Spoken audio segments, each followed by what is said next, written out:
40% commission ಆರೋಪದಿಂದ ಸರ್ಕಾರಕ್ಕೆ ಈಗಾಗಲೇ damage ಆಗಿದೆ. ಸೊ ಈ ಡ್ಯಾಮೇಜ್ ಎಷ್ಟು ಮಟ್ಟಿಗೆ ಅಂತ ಹೇಳಿದ್ರೆ ಪ್ರಧಾನಿ ಮೋದಿಯವರ ಇಮೇಜ್ಗೂ ಕೂಡ ಧಕ್ಕೆಯ ಆತಂಕ ಎದುರಾಗ್ತಾ ಇರುವಂಥದ್ದು. ಯಾಕಂದ್ರೆ ಪ್ರಧಾನಿ ನರೇಂದ್ರ ಮೋದಿ ಅವರು ಹೇಳ್ತಾ ಇರುವಂಥದ್ದು, ನಾನೂ ತಿನ್ನೋಲ್ಲ, ಬೇರೆಯವರಿಗೆ ತಿನ್ನೋಕ್ಕೂ ಬಿಡಲ್ಲ. ಅಂದರೆ ನಾನು ಭ್ರಷ್ಟಾಚಾರ ಮಾಡಲ್ಲ, ಬೇರೆಯವರಿಗೂ ಕೂಡ ಭ್ರಷ್ಟಾಚಾರ ಮಾಡೋಕ್ಕೂ ಬಿಡೋಲ್ಲ ಅಂತ ಹೇಳ್ತಾ ಇರುವಂಥದ್ದು. ಅವರ ಇಮೇಜ್ಗೂ ಕೂಡ ಡ್ಯಾಮೇಜ್ ಆಗ್ತಾ ಇರುವಂಥದ್ದು. ಈ ಕುರಿತಂತೆ ಎಲ್ಲ ವಿಚಾರಗಳ ಕುರಿತಂತೆ ನಾನು ನನ್ನ ಪ್ರತಿನಿಧಿ ಮಾತಾಡ್ತಾ ಹೋಗ್ತಾರೆ. ಸೊ ಅಶ್ವಥ್ ಅವರು ನೇರ ಸಂಪರ್ಕದಲ್ಲಿ ಜಾಯ್ನ್ ಆಗಿದ್ದಾರೆ. ಅಶ್ವಥ್, ಒಂದು ನಾವು ನೋಡ್ತಾ ಹೋಗ್ಬೇಕಂದ್ರೆ ಈಗ ಸೊ ಈ ಒಂದು ಕಾರ್ಯಕಾರಿಣಿ ಸಭೆಯಲ್ಲಿ ಯಾವೆಲ್ಲ ವಿಚಾರಗಳು ಚರ್ಚೆ ಆಗುತ್ತೆ, ಬಟ್ ಈಗ ನಾವು ನೋಡ್ತಾ ಹೋಗ್ಬೇಕಂದ್ರೆ ಸಂಪುಟದಲ್ಲಿ ಆಲ್ಮೋಸ್ಟ್ ಭ್ರಷ್ಟಾಚಾರ ಕಂಡು ಬರ್ತಾ ಇದೆ. ಇಂತಹ ಒಂದು ನಾಯಕರಿಗೆ ಎಲ್ಲೊಂದು ಕಡೆ ಕೋಕ್ ಕೊಟ್ಟು ಹೊಸ ಪ್ರತಿಭೆಗಳಿಗೆ ಮಣೆ ಹಾಕ್ತಾರ? ಹಾಗಾದ್ರೆ ಖಂಡಿತ ನಿಕೇಶ್, ಇವತ್ತು ಏನು ಹೊಸಪೇಟೆಯಲ್ಲಿ ನಡೀತಿರುವಂತಹ ಬಿಜೆಪಿ ಪಕ್ಷದ ಕಾರ್ಯಕಾರಿಣಿ ಸಭೆಯಲ್ಲಿ ಈಗಾಗಲೇ ಬಿಜೆಪಿಯ ಬಹುತೇಕ ಎಲ್ಲ ಮುಖಂಡರು, ಶಾಸಕರು, ಹಾಗೆ ಸಚಿವರು ಮತ್ತೆ ಇಡೀ ಮಂತ್ರಿಮಂಡಲವೇ ಅಲ್ಲಿದೆ. ಸೊ ಇವತ್ತು ಮಧ್ಯಾಹ್ನ 2 ಗಂಟೆಗೆ ಏನು ಆ ಕಾರ್ಯಕಾರಿಣಿ ಸಭೆ ಕೂಡ ಆರಂಭವಾಯಿತು. ಆ ಒಂದು ಸಭೆಯಲ್ಲಿ ಕೆಲವೊಂದಷ್ಟು ವಿಚಾರಗಳನ್ನು ಇಟ್ಕೊಂಡು ಇವತ್ತು ಆ ಒಂದು ಸಭೆಯನ್ನು ಮಾಡಲಾಗಿದೆ. ಯಾಕೆಂತಂದರೆ ಇಲ್ಲಿ ಪ್ರಮುಖವಾಗಿ ಕಾಂಗ್ರೆಸ್ ಪಕ್ಷ ಏನು ಬಿಜೆಪಿ ಸರ್ಕಾರದ ಮೇಲೆ ಪ್ರತಿನಿತ್ಯ ವಾಗ್ದಾಳಿಯನ್ನು ಕೂಡ ಮಾಡ್ಕೊಂಡು ಬಂದಿದೆ. ಯಾಕೆಂದರೆ ಇಷ್ಟು ದಿನಗಳ ಕಾಲ ಕಾಂಗ್ರೆಸ್ ಪಕ್ಷಕ್ಕೆ ಹಿಜಾಬ್ ಆಗಿರ್ಬೋದು, ಹಲಾಲ್ ಆಗಿರ್ಬೋದು, ಮತ್ತು ಏನು ಜಟ್ಕಾ ಕಟ್ ಆಗಿರ್ಬೋದು, ಈ ಒಂದು ವಿಚಾರಕ್ಕೆ ಸಂಬಂಧಪಟ್ಟಂತೆ ಕಾಂಗ್ರೆಸ್ ಯಾವುದೇ ಒಂದು ಮಾತನ್ನ ಅಥವಾ ಒಂದು ರಿಯಾಕ್ಷನನ್ನು ಕೂಡ ಕೊಟ್ಟರು ಕೂಡ ಕಷ್ಟ ಆಗ್ತಿತ್ತು.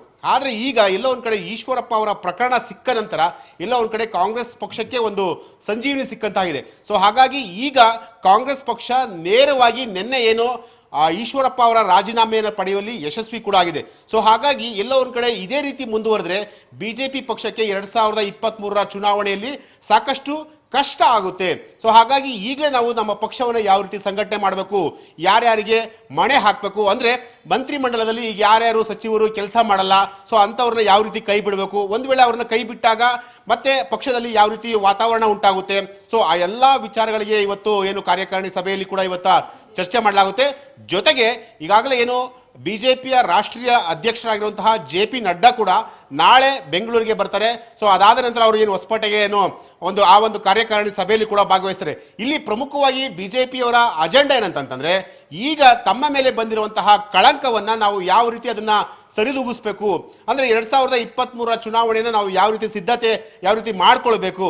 ಸೊ ಆ ಎಲ್ಲ ವಿಚಾರಗಳ ಬಗ್ಗೆ ಇವತ್ತು ಏನು ಒಂದು 3 ದಿನಗಳ ಕಾಲ ನಡೆಯುವಂತಹ ಒಂದು ಕಾರ್ಯಕಾರಿಣಿ ಸಭೆಯಲ್ಲಿ ಆ ಎಲ್ಲ ವಿಚಾರಗಳನ್ನು ಕೂಡ ಚರ್ಚೆ ಮಾಡಲಾಗುತ್ತೆ ನಿಕೇಶ್.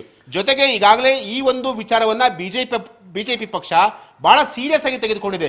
ಈಗಾಗಲೇ ಹೈಕಮಾಂಡ್ ಆಗಿರ್ಬೋದು ಅಥವಾ ರಾಜ್ಯ ನಾಯಕರುಗಳಾಗಿರ್ಬೋದು, ಸೊ ಈ ವಿಚಾರವನ್ನು ತುಂಬ ಗಂಭೀರವಾಗಿ ತೆಗೆದುಕೊಂಡಿದೆ. ಯಾಕೆಂದರೆ ಈಗಾಗಲೇ ಪ್ರಧಾನಿ ಮೋದಿ ಆಗಿರ್ಬೋದು, JP ನಡ್ಡಾ ಆಗಿರ್ಬೋದು, ಅಮಿತ್ ಶಾ ಆಗಿರ್ಬೋದು ತಮ್ಮ ಕೆಳ ಹಂತದ ರಾಜ್ಯದ ನಾಯಕರುಗಳಿಗೆ ಖಡಕ್ ಆಗಿರುವಂತಹ ಸೂಚನೆಯನ್ನು ಕೂಡ ಕೊಟ್ಟಿದ್ದಾರೆ. ಯಾಕೆಂತಂದ್ರೆ ಕೇವಲ ಈಗಾಗಲೇ ಸರ್ಕಾರದ ಮೇಲೆ 40% ಸರ್ಕಾರ ಅಂತ ಹೇಳಿ ಸಾಕಷ್ಟು ಆರೋಪ ಕೂಡ ಗಂಭೀರವಾದಂತಹ ಆರೋಪ ಬಂದಿದೆ. ಯಾಕೆಂತಂದ್ರೆ ಹಿಂದೆ ಮೋದಿಯವರು ಸಿದ್ದರಾಮಯ್ಯ ಅವರ ಸರ್ಕಾರವನ್ನ 10% ಸರ್ಕಾರ ಅಂತ ಹೇಳಿ ಆ ಒಂದು ವಿಚಾರನ ಇಟ್ಕೊಂಡು ಚುನಾವಣೆಯನ್ನು ಎದುರಿಸಿದ್ರು. ಸೊ ಈಗ ಎಲ್ಲೋ ಒಂದ್ ಕಡೆ ಕಾಂಗ್ರೆಸ್ ಪಕ್ಷಕ್ಕೆ ಬಿಜೆಪಿ ಸರ್ಕಾರದ ವೈಫಲ್ಯ ಮತ್ತೆ ಬಿಜೆಪಿ ಸರ್ಕಾರದಲ್ಲಿ ಆಗುವಂತಹ ಬೆಳವಣಿಗೆಗಳೇನಿದೆಯೋ ಸೊ ಅದು ಕಾಂಗ್ರೆಸ್ ಪಕ್ಷಕ್ಕೆ ಅಸ್ತ್ರವಾಗಿ ಸಿಕ್ಕಿದೆ. ಸೊ ಹಾಗಾಗಿ ನಾವು ನಮ್ಮ ಮುಂದಿನ ನಡೆ ಯಾವ ರೀತಿ ಇರಬೇಕು, ಸೊ ಒಂದು ವೇಳೆ ಏನಾದರೂ ಪಕ್ಷ ಇದೇ ರೀತಿ ಏನಾದರೂ ಮುಂದುವರೆದ್ರೆ ಪಕ್ಷಕ್ಕೆ ಯಾವ ರೀತಿ ಡ್ಯಾಮೇಜ್ ಆಗುತ್ತೆ. ಸೊ ಹಾಗಾಗಿ ಆ ಎಲ್ಲ ವಿಚಾರಗಳನ್ನ ಇಟ್ಕೊಂಡು ಈ 3 ದಿನಗಳ ಕಾಲ ಏನು ಒಂದು ಕಾರ್ಯಕಾರಿಣಿ ಸಭೆಯಲ್ಲಿ ಪ್ರತಿಯೊಂದು ವಿಚಾರನೂ ಕೂಡ ಚರ್ಚೆ ಮಾಡಲಾಗುತ್ತೆ ಅಂತ ಹೇಳ್ಬೋದು ನಿಕೇಶ್. ಅಶ್ವಥ್, ಇನ್ನೊಂದು ಈಗ ಬಿಜೆಪಿಯವರ ಮನಸ್ಸಿನಲ್ಲಿರುವಂಥದ್ದು ಅವಧಿಗೂ ಪೂರ್ಣವೇ ನಾವು ಎಲೆಕ್ಷನ್ಗೆ ಹೋಗ್ಬೋದು, ಆ ರೀತಿಯಾಗಿ ಪ್ರಬಲವಾಗಿ ಸಂಘಟನೆಯನ್ನು ಮಾಡ್ಕೊಂಡಿದ್ರು, ಪ್ರಮುಖವಾಗಿ ಭಾವನಾತ್ಮಕ ವಿಚಾರಗಳ ಇಟ್ಕೊಂಡು. ಬಟ್ ಇಲ್ಲಿ ಈಶ್ವರಪ್ಪನವರ ಈ ವಿಚಾರವೇ ಎಲ್ಲೋ ಒಂದ್ ಕಡೆ ಡ್ಯಾಮೇಜ್ ಆಗಿರುವಂಥದ್ದು. ಈಗ JP ನಡ್ಡರವರು ಬಿಜೆಪಿ ನಾಯಕರು ಯಾವ ರೀತಿಯಾಗಿ ಟಾಸ್ಕ್ ಅನ್ನು ಕೊಡಬಹುದು ಮತ್ತೆ ಏನ್ ಸೂಚನೆಯನ್ನ ನೀಡ್ತಾರಂತ ಈಗಾಗಲೇ ಅಮಿತ್ ಶಾ ಅವರು ಕೂಡ ಒಂದು 150 ಟಾಸ್ಕ್ ಅನ್ನು ನೀಡಿದ್ದಾರೆ. ಈ ಕುರಿತು ಹೇಳೋದಾದ್ರೆ ಅಶ್ವಥ್. ಖಂಡಿತ ನಿಕೇಶ್, ಈಗಾಗಲೇ ಏನು ನೀವು ಹೇಳ್ದಂಗೆ ಅವಧಿಗೂ ಮುಂಚಿತವಾಗಿ ಅವರು ಚುನಾವಣೆಯನ್ನು ಎದುರಿಸಬೇಕು ಅಂತ ಹೇಳಿ ಎಲ್ಲ ರೀತಿಯ ಸಿದ್ಧತೆಯನ್ನು ಮಾಡ್ಕೊಂಡಿದ್ರು. ಅದು ಯಾವಾಗ ಅಂತಂದ್ರೆ ಈ ಹಿಜಾಬ್ ಆಗಿರ್ಬೋದು, ಹಲಾಲ್ ಆಗಿರ್ಬೋದು, ಆಜಾನ್ ಪ್ರಕರಣ ಆಗಿರ್ಬೋದು, ಮತ್ತೆ ಏನು ಪಂಚರಾಜ್ಯಗಳಲ್ಲಿ ಚುನಾವಣೆ ನಡೀತೋ ಆ ಪಂಚರಾಜ್ಯಗಳಲ್ಲಿ ಪಂಜಾಬ್ ಅನ್ನ ಹೊರತುಪಡಿಸಿ 4 ಸ್ಟೇಟಲ್ಲೂ ಕೂಡ ಬಿಜೆಪಿ ಅತಿ ಬಹುಮತದಿಂದ ಅಧಿಕಾರವನ್ನ ಹಿಡಿತು. ಸೊ ಹಾಗಾಗಿ ಆ ಒಂದು ಅಲೆ ಇಲ್ಲೂ ಕೂಡ ಕರ್ನಾಟಕದಲ್ಲೂ ಕೂಡ ಮುಂದುವರಿಯುತ್ತೆ ಅನ್ನೋ ಒಂದು ಹೋಪ್ಸ್ ಅನ್ನ ಇಟ್ಕೊಂಡಿದ್ರು.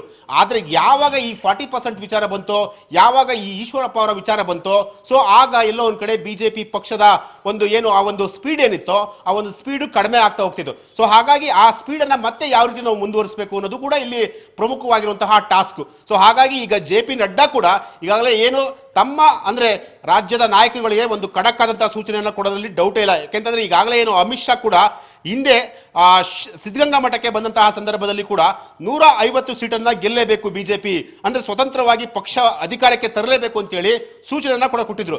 ಆದ್ರೆ ಈಗಿನ ಪರಿಸ್ಥಿತಿ ನೋಡಿದ್ರೆ ಖಂಡಿತವಾಗ್ಲೂ ಅದು ಸಾಧ್ಯ ಇಲ್ಲ. ಯಾಕೆಂತಂದ್ರೆ ಈಗ ಬಂದಿರುವಂತಹ ಆರೋಪಗಳಿದಾವೋ ಆ ಆರೋಪಗಳು ಖಂಡಿತವಾಗ್ಲೂ ಎಲ್ಲೋ ಒಂದ್ ಕಡೆ ಬಿಜೆಪಿ ಪಕ್ಷಕ್ಕೆ ಸಾಕಷ್ಟು ಹಿನ್ನಡೆ ಆಗೋದ್ರಲ್ಲಿ ಡೌಟ್ ಇಲ್ಲ ಅಂತ ಹೇಳ್ಬೋದು. ನಿಕೇಶ್, ಓಕೆ, ಧನ್ಯವಾದಗಳು ಅಶ್ವಥ್ ನಿಮ್ಮೆಲ್ಲ ಡೀಟೇಲ್ಸ್ಗಾಗಿ.